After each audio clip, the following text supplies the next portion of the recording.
Assalamualaikum warahmatullahi wabarakatuh. Bismillahirrahmanirrahim. Alhamdulillahi rabbil alamin. Nahmaduhu wa nasta'inuhu wa nastaghfiruh. Wa na'udzu billahi min syururi anfusina wa min sayyiati a'malina. May yahdihillahu fala mudilla lahu wa may yudlil fala hadiyalah. Ashhadu an la ilaha illallah wahdahu la syarika lah wa ashhadu anna sayyidana Muhammadan abduhu wa rasuluh. Allahumma salli wa sallim wa barik ala sayyidina Muhammad wa ala alihi wa ashabihi wa dzurriyyatihi ajmain. Rabbi shrah li sadri wa yassir li amri wahlul 'uqdatam min lisani yafqahu qawli. Amma ba'du. Hadratal mukarramin, para alim, para ulama, para ibu nyai, keluarga besar Abah Haji Agung dan Afko Group yang dimuliakan oleh Allah Subhanahu wa taala. Bapak Ibu, para jamaah, para santri yang dirahmati Allah Subhanahu wa taala. Tidak bosan-bosannya kita senantiasa bersyukur kepada Allah Subhanahu wa taala yang telah memberikan limpahan rahmat, nikmat dan hidayahnya kepada kita semuanya. Baik berupa nikmat sehat, nikmat umur panjang, atau nikmat iman yang merupakan nikmat yang paling besar dari Allah kepada hambanya. Wabil khusus malam hari ini kita bisa mengikuti pengajian rutin, kajian kitab fikih atau hukum Islam. Mudah-mudahan kehadiran kita di tempat yang mulia ini mendapatkan pahala dan ridho dari Allah Subhanahu wa ta'ala. Allahumma amin.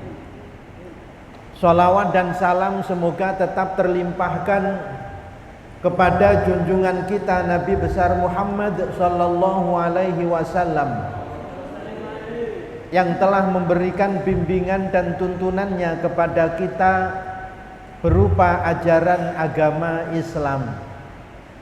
Bapak Ibu yang dimuliakan oleh Allah, mari kita awali pengajian malam hari ini dengan membaca suratul Fatihah. Ila hadratin Nabiyil Mustafa Muhammadin sallallahu alaihi wasallam wa alihi wa ashabihi wa dzurriyyati ajmain. Summa al-Fatihatu bi niyatil qabul li jami'i hajatina wa kulli hajatin shalihah. Al-Fatihah. A'udzu billahi minasyaitonir rajim. Bismillahirrahmanirrahim. Alhamdulillahi rabbil alamin arrahmanir rahim maliki yaumiddin. Iyyaka na'budu wa iyyaka nasta'in ihdinas siratal mustaqim siratal ladzina an'amta 'alaihim ghairil maghdubi 'alaihim waladdallin. Amin. Bismillahirrahmanirrahim. Hadis nomor 117. An Ummi Salamata radhiyallahu anha qalat. Hadis dari Ummu Salamah radhiyallahu anha berkata, dakhala Rasulullah sallallahu alaihi wasallam ala Abi Salamata wa qad syaqqa basaruhu fa aghmadahu. Suatu ketika Kanjeng Nabi datang ke rumahnya Ummu Salamah. Pada saat itu suaminya yaitu Abu Salamah sedang sakit parah. menjelang kematiannya, kemudian Rasulullah tiba di rumahnya dan masuk ke dalam kamar Abu Salamah. Ketika masuk ke kamar Abu Salamah, ternyata Abu Salamah ini sudah meninggal dunia. Baru saja meninggal dunia, dan keadaan Abu Salamah saat itu matanya terbelalak, matanya terbuka. Maka kemudian yang dilakukan oleh Kanjeng Nabi adalah memejamkan mata Abu Salamah.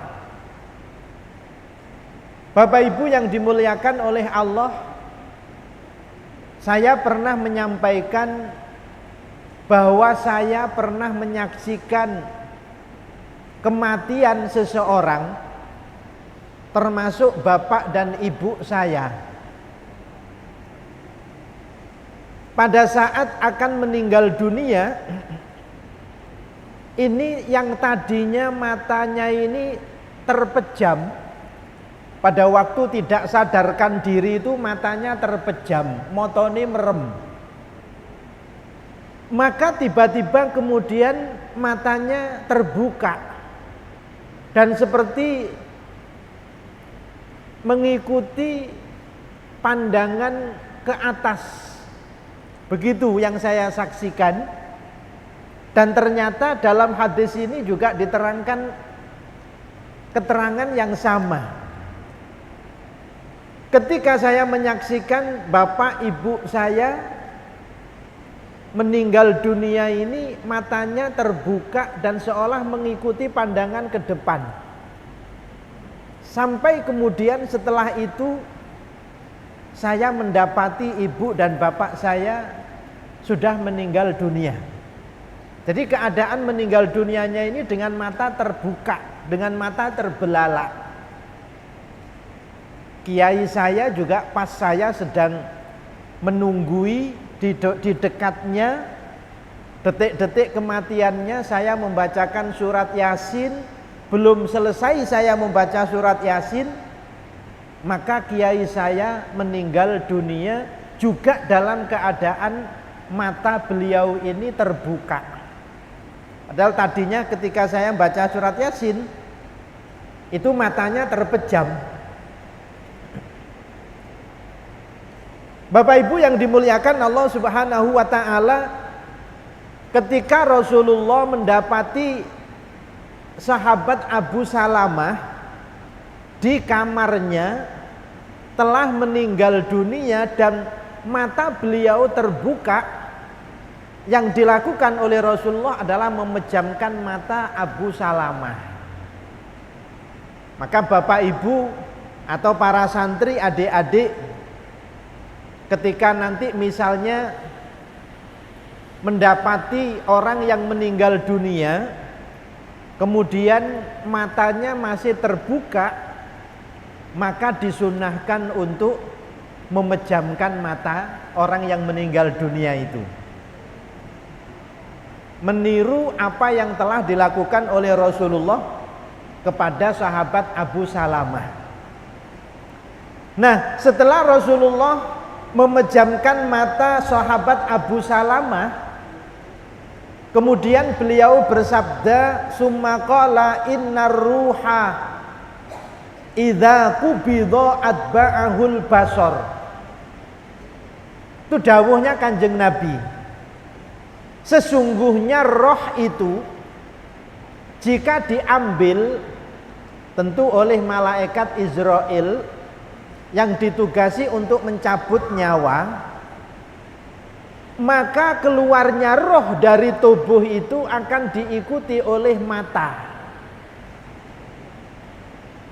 Bapak Ibu yang dimuliakan Allah, tentu saat ini kita yang masih belum pernah mengalami kejadian ini belum bisa membayangkan roh yang dicabut oleh malaikat Israel keluar dari tubuh kita, dari jasad kita itu nanti seperti apa modelnya, seperti apa bentuknya, itu nggak ada yang tahu sekarang. Maka orang-orang Yahudi dulu pernah bertanya kepada Kanjeng Nabi untuk menguji kenabian Nabi Muhammad sallallahu alaihi wasallam. Orang Yahudi itu senengane ngetes Kanjeng Nabi untuk membuktikan bahwa Kanjeng Nabi ini betul-betul utusan Allah, betul-betul Nabi yang diutus oleh Allah. Tapi dasar orang Yahudi, meskipun Rasulullah bisa membuktikan kebenaran bahwa beliau adalah betul-betul Nabi utusan Allah, tetap saja orang-orang Yahudi itu tidak mau beriman kepada Rasulullah, tidak mau beriman kepada ajaran yang dibawa oleh Nabi Muhammad sallallahu alaihi wasallam. Begitu juga ketika orang-orang Yahudi iseng-iseng bertanya kepada Nabi pertanyaan yang tidak mungkin dijawab dalam agama mereka yang merupakan agama Allah juga. Itu tidak ada penjelasan tentang roh itu seperti apa. Maka dalam surat Al-Isra diceritakan ayat 85, wa yas'alunaka 'anir ruh qulir ruhu min amri rabbi wa ma utitum minal ilmi illa qalila. Dan mereka bertanya kepadamu Nabi Muhammad tentang roh. Jadi ketika ditanya oleh orang-orang Yahudi itu, Nabi Muhammad sudah diberitahukan oleh Allah dengan turunnya ayat Al-Quran ini. Muhammad, kamu akan ditanya oleh orang-orang Yahudi, orang-orang kafir tentang roh. Bagaimana kamu menjawab nanti? Kulir ruhu min amri rabbi. Jawablah Nabi Muhammad bahwasanya roh itu urusan Tuhanku, yaitu Allah.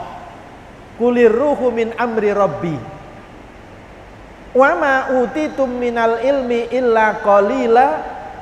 Dan kalian tidak diberi oleh Allah ilmu kecuali hanya sedikit. Ini menunjukkan bahwa ilmu yang diberikan oleh Allah kepada manusia ini hanya sedikit. Jadi tidak mampu untuk memahami, untuk mengetahui roh itu seperti apa. Tapi nanti pada waktu roh ini dicabut oleh malaikat Israel, berjalannya roh dari tubuh, keluarnya roh dari tubuh ini akan diikuti oleh pandangan mata dari orang yang dicabut nyawanya itu. Sekarang kita nggak bisa membayangkan kan, bagaimana roh itu keluar dari tubuh kita, nggak bisa membayangkan. Tapi nanti pasti akan mengetahui itu. Maka di dalam surat yang lain, ada surat Qaf ayat 22, Allah Subhanahu wa taala berfirman,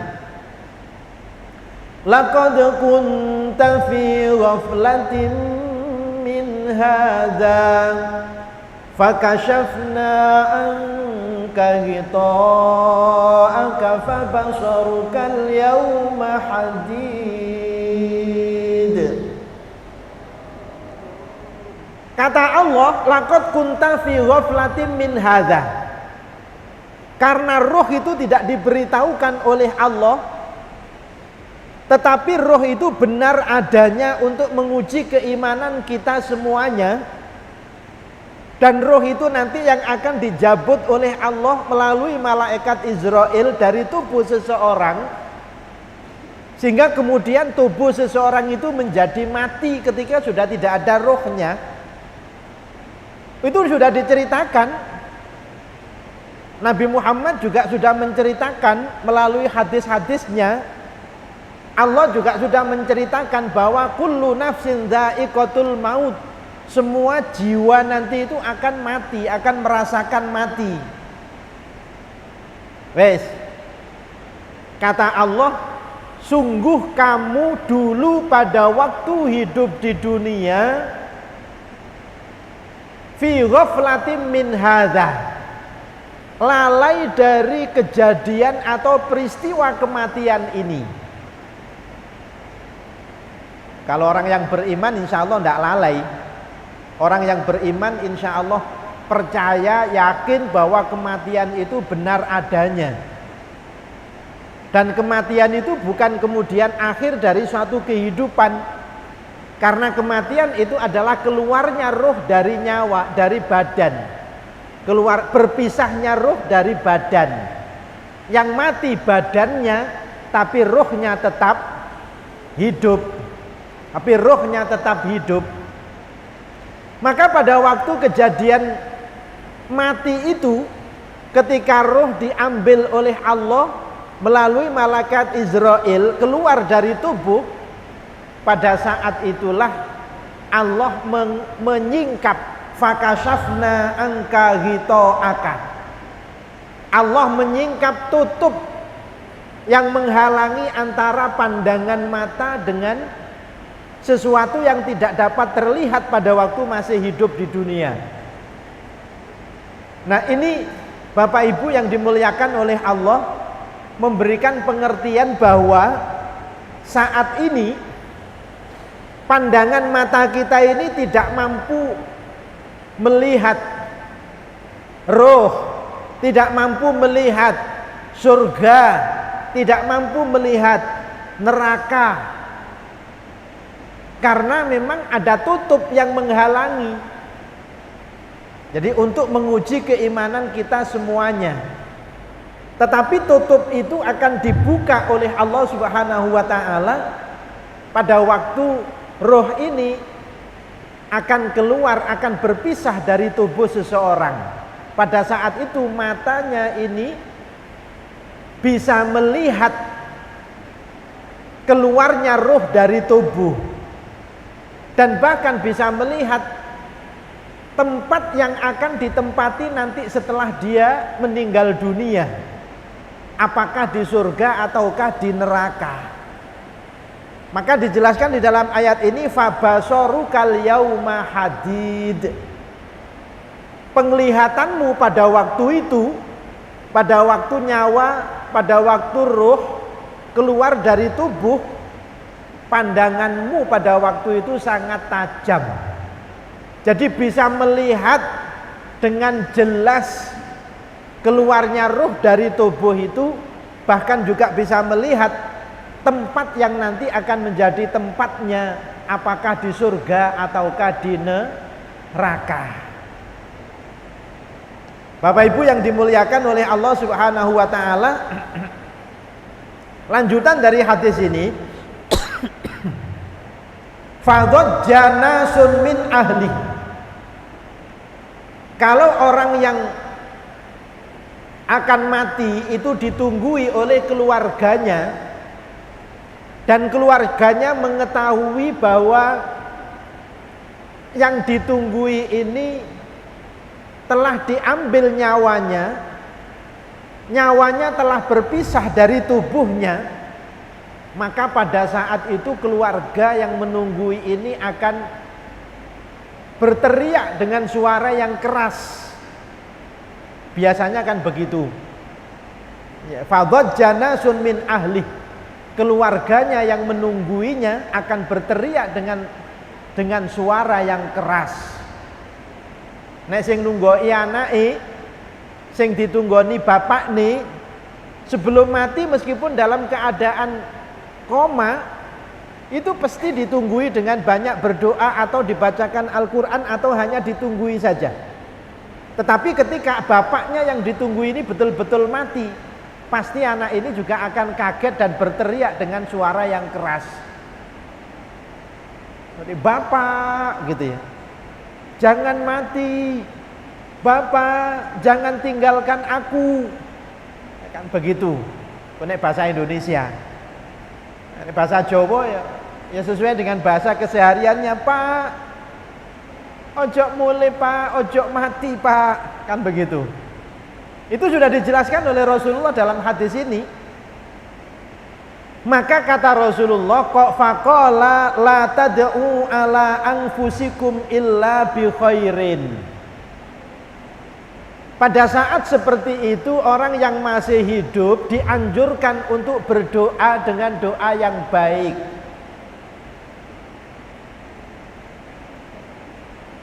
Jangan berdoa pada saat itu dengan doa yang tidak baik. Pak, nek sampean mati engko aku melok mangan sapa Pak? Sapa sing nyangoni aku? Sapa sing nukokno kelambi aku? Sapa sing ngekeki panganan aku? Enggak usah ngomong yang seperti itu. Seolah-olah dia percaya bahwa yang memberi makan, yang memberi sangu selama ini adalah ayahnya, padahal semua itu adalah dari Allah Subhanahu wa ta'ala. Jadi kita harus yakin bahwa itu adalah dari Allah. Ayah itu hanya jalan saja, hanya perantara saja, tapi rezeki semua itu adalah dari Allah Subhanahu wa ta'ala. Maka dalam keadaan seperti itu Rasulullah mengingatkan agar ketika berdoa itu dengan doa yang baik. Kenapa pada waktu itu dianjurkan untuk banyak berdoa dengan doa yang baik? Fa innal malaikata tu'minu ala ma taquluna.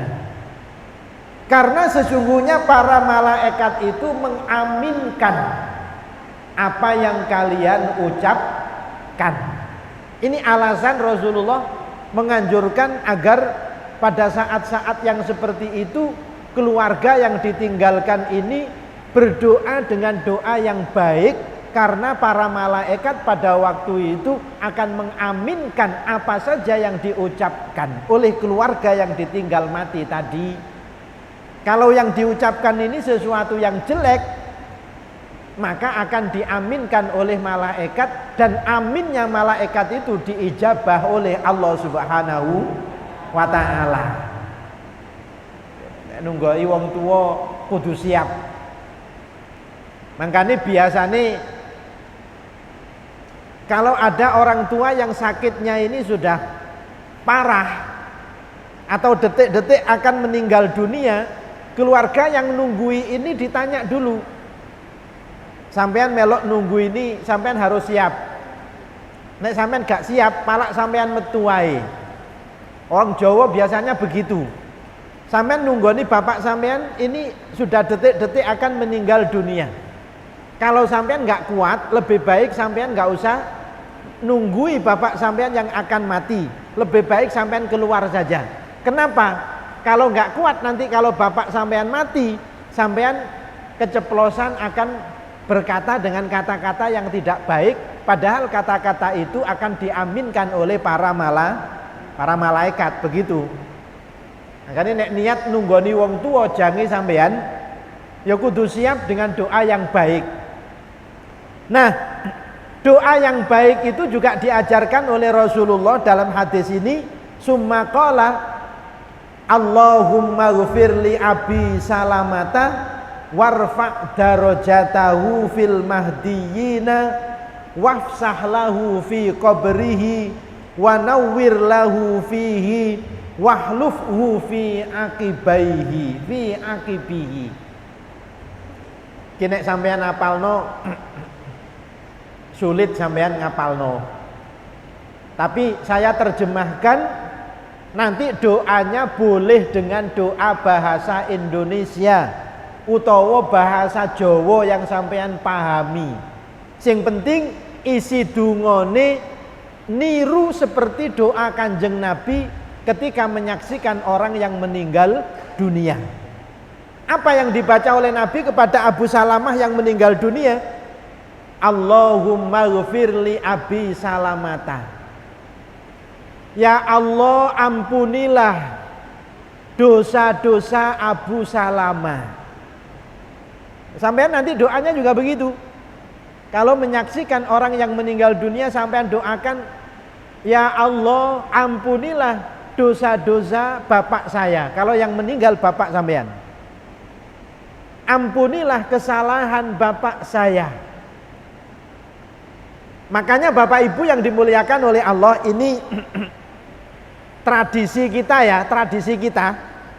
Sampean kalau mendapatkan kabar orang meninggal dunia melalui WA itu biasanya apa yang sampean ucapkan ketika itu?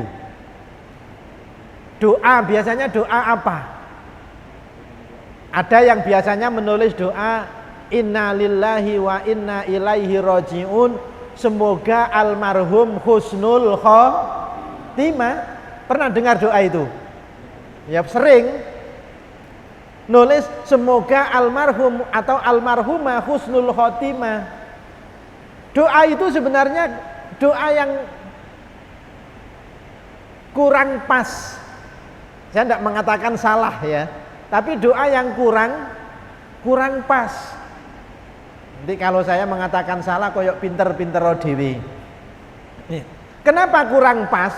Karena husnul khotimah itu pada saat dia dicabut nyawanya, pada saat rohnya ini keluar dari tubuhnya, disitulah khotimah namanya. Khotimah itu namanya penutup usianya. Penutup usia itu ketika roh itu dicabut dari anggota tubuh seseorang.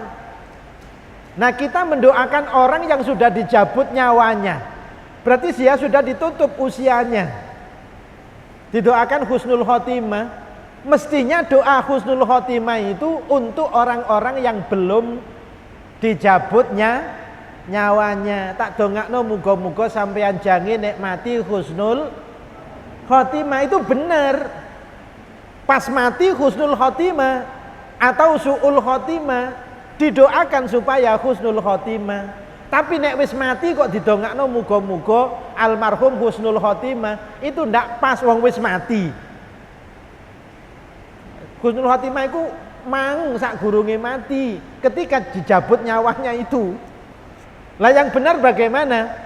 Yang benar ketika mendengar berita orang meninggal dunia itu didoakan mudah-mudahan dosa-dosanya diampuni oleh Allah. Itu yang bener. Itu yang bener begitu. Ya, wes mudah-mudahan maring ini awake dhewe bisa menyikapi berita-berita kematian itu dengan ucapan yang benar. Ya, ketoke apik, muga-muga almarhum husnul khotimah. Ketoke apik, padahal ya enggak pas. Wong wis mati. Masalah mang matine husnul khotimah apa suul khotimah itu enggak bisa berubah. Wong wis sudah terjadi. Padha karo ngene, nek sampean ndongakno wong sing katene lunga, ndongakno dulure sampean sing kate lunga, muga-muga sampean budal selamat mule selamat, iku bener. Tapi nek sampean krungu kabar dulure sampean sing lunga kecelakaan, sampean ndongakno muga-muga selamat. Wong wis matang-matang ndok rumah sakit kok didongakno selamat.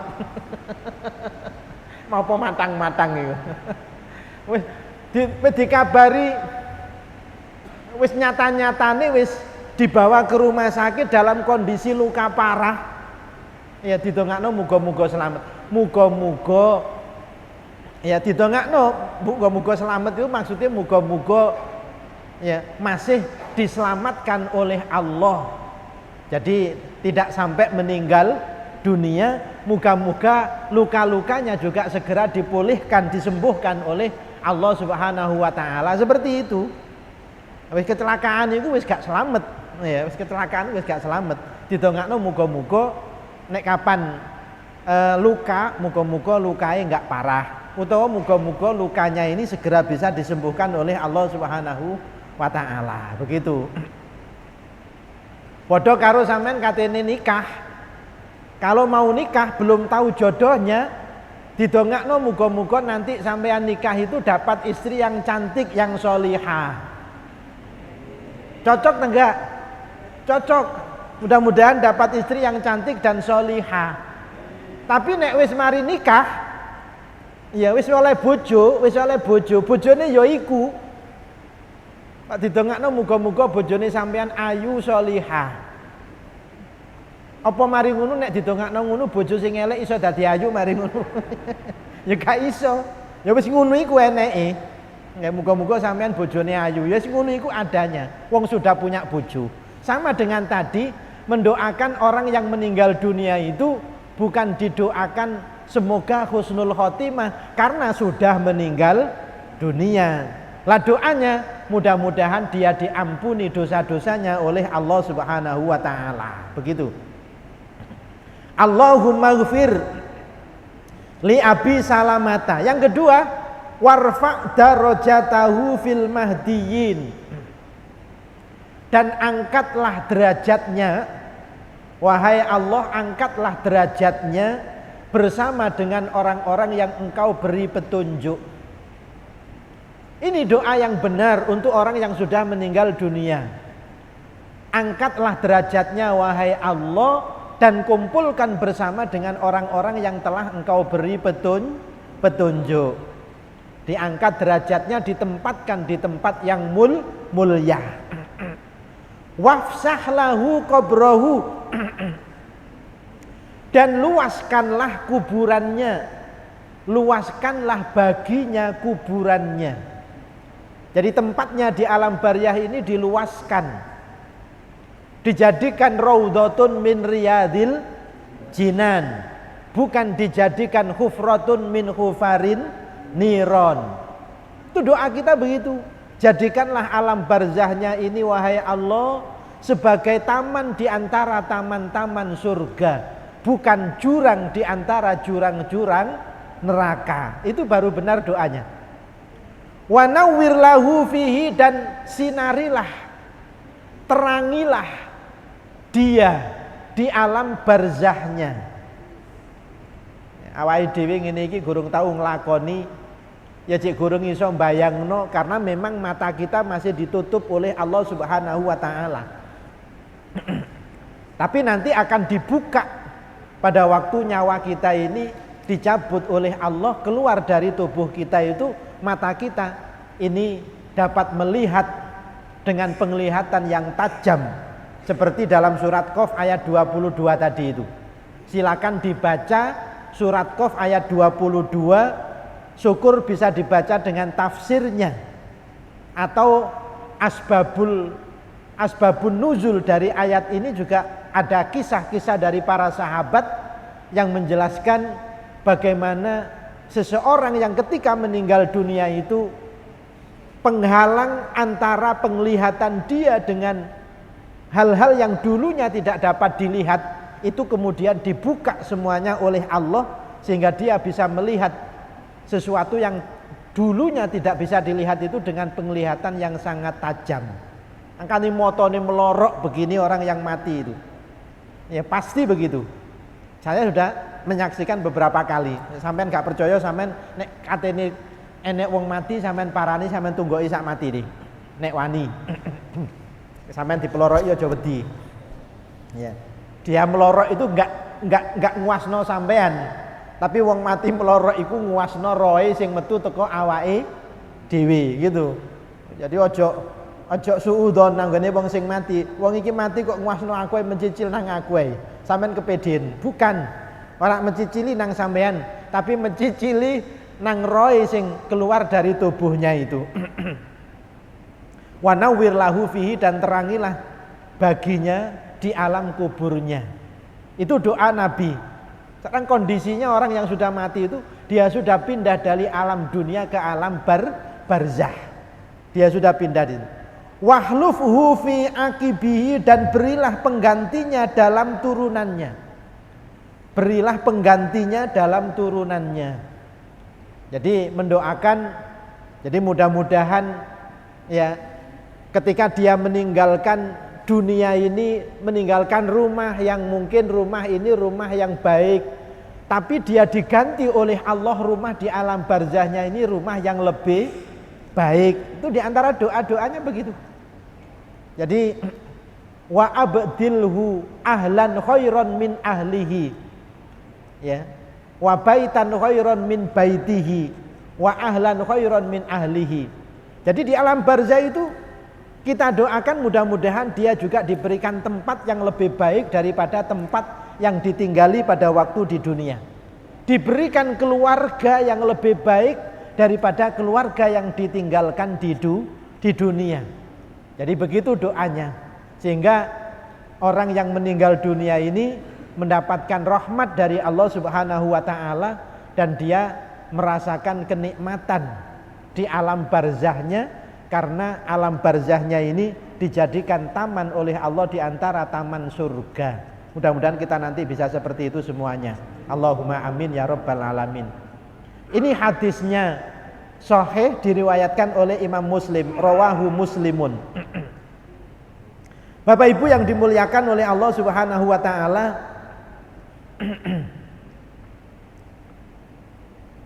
dulu sudah pernah saya sampaikan kepada panjenengan semuanya,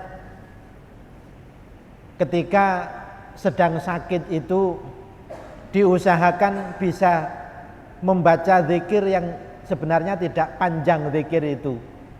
Mudah-mudahan seiling kabeh. La ilaha illa anta subhanaka inni kuntu minadz zalimin. Dibaca 40 kali pada waktu kita sakit. Dibaca 40 kali. La ilaha illa anta subhanaka inni kuntu minadz zalimin. Diusahakan dieling-eling, muga-muga awake dhewe eling. Keutamaannya, jika pada waktu kita sakit kemudian dari sakit itu Allah memberikan kesembuhan, maka dengan doa yang kita baca tadi itu dosa-dosa kita akan diampuni semuanya oleh Allah Subhanahu wa taala. Tapi jika ditakdirkan oleh Allah mati dalam sakit tersebut, maka mati kita ini diberikan pahala oleh Allah seperti matinya orang yang mati syahid. Ya. Maka ini mudah-mudahan kita selalu mengingat ini. Mak lorone garai gak bendino dadi ilinge kadang-kadang ya rada angel, makanya muga-muga awake dhewe dikai eling. Allahumma amin. Hadis berikutnya An Aisyah radhiyallahu anha anna Nabiyya sallallahu alaihi wasallam hina tuwfiya sujjiya bi burdin khibaratin.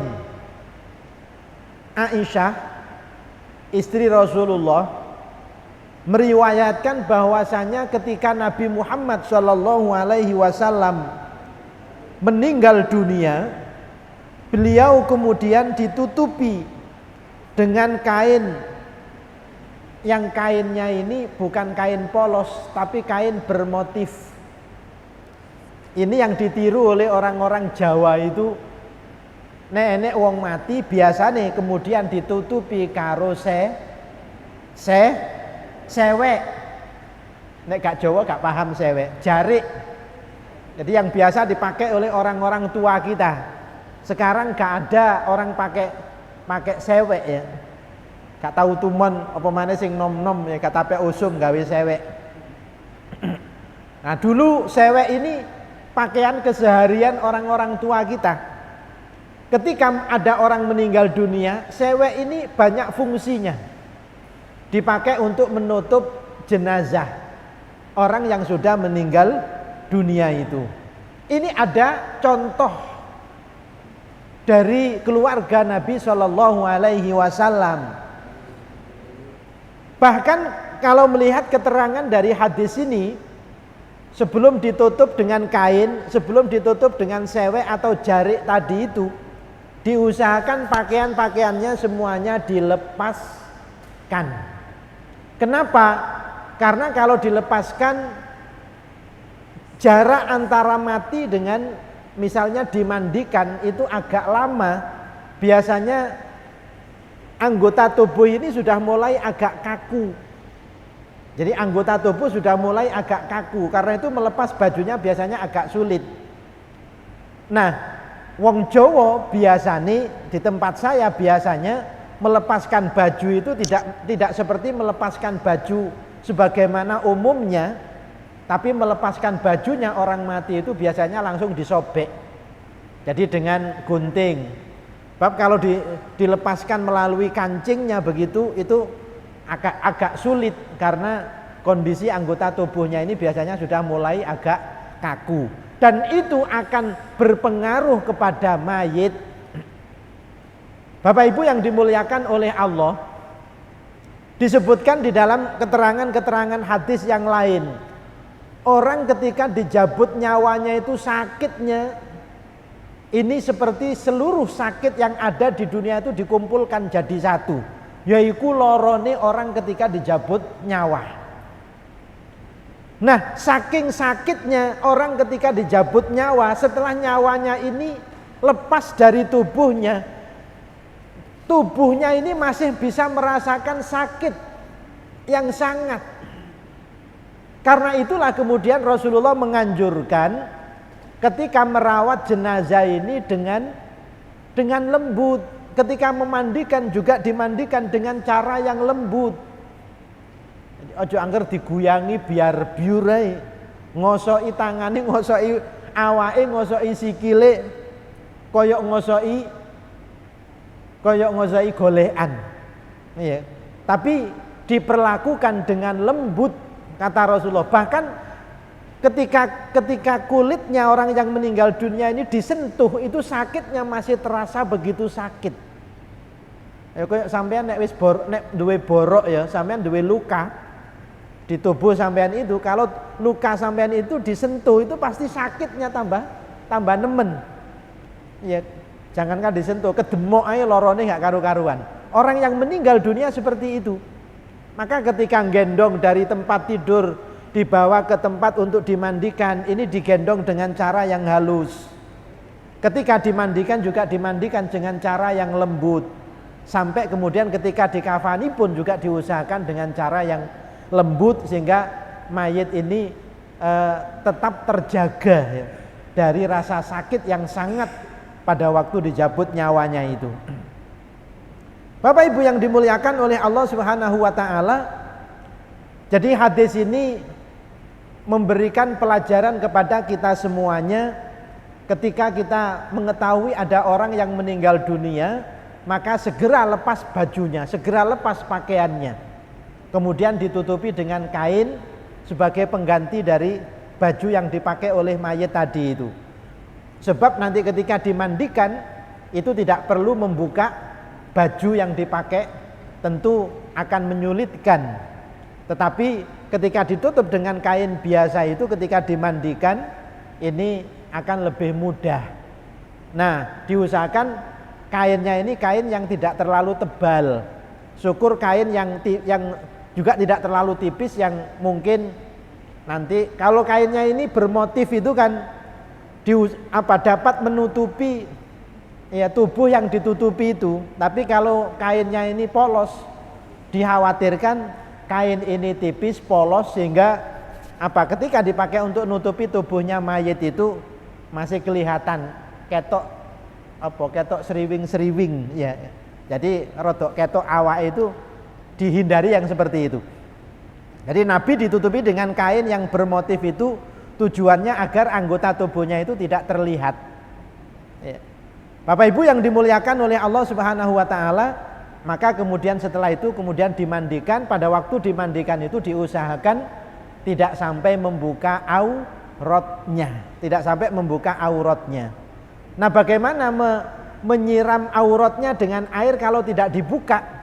Makanya kainnya tadi yang untuk nutup tadi itu diusahakan kain yang tidak terlalu tebal, juga kain yang tidak terlalu tipis, tetapi kain ini bisa menyerap air ya, bisa menyerap air ya ke tubuh yang ditutupi oleh kain itu. Jadi ya baju seperti ini kalau kita siram dengan air itu kan juga mengenai tubuh kita. Kudanan teles bles ya, tubuh kita pasti juga ikut basah. Ya, ojo ditutupi ambek mantel ya. Wong mati ditutupi ambek mantel. Ya ini umpama wong mati ini iso gerak ngono sampean iso ditempeling barang. Bapak Ibu yang dimuliakan oleh Allah Subhanahu wa taala, ini beberapa hadis atau 2 hadis yang kita baca pada malam hari ini mudah-mudahan bisa memberikan ilmu ya kepada kita untuk memperlakukan keluarga kita atau teman kita atau saudara-saudara kita atau orang lain yang mungkin ketepatan kita ini menyaksikan kematiannya, sehingga kita bisa memperlakukan sebagaimana yang dicontohkan oleh Rasulullah Sallallahu Alaihi Wasallam. Dan mudah-mudahan kita semuanya juga ketika nanti akan menghadapi kematian, keluarga kita yang menunggui kita juga bisa memperlakukan kita sebagaimana yang dicontohkan oleh Rasulullah Sallallahu Alaihi Wasallam. Allahumma amin ya rabbal alamin. Demikian, wallahul muwaffiq ila aqwamit thoriq. Wassalamualaikum warahmatullahi wabarakatuh.